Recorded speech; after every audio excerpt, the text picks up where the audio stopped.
నారాయణపేట జిల్లా కేంద్రంలో జరిగిన జాతీయ రోడ్డు భద్రతా మాసోత్సవాల్లో రాష్ట్ర క్రీడా పశుసంవర్ధక యువజన సర్వీసుల శాఖ మంత్రి వాకిటి శ్రీహరి ముఖ్య అతిథిగా పాల్గొన్నారు. జనవరి 1 నుంచి ప్రారంభమైన ఈ కార్యక్రమంలో విద్యార్థులచే మంత్రి ప్రతిజ్ఞ చేయించారు.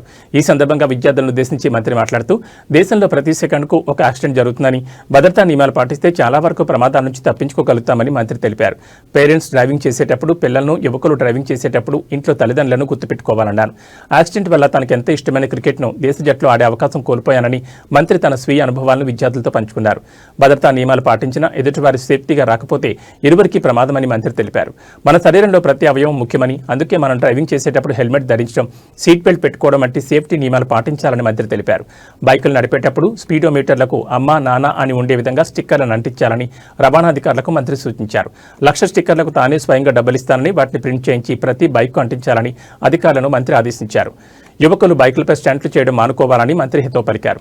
కోట శ్రీనివాసరావు, బాబు మోహన్, కోమటిరెడ్డి వెంకటరెడ్డి, అజారుద్దీన్ వంటి ప్రముఖుల కుమారులు కూడా రోడ్డు యాక్సిడెంట్లో మృత్యుపతి పడ్డారని మంత్రి గుర్తు చేశారు.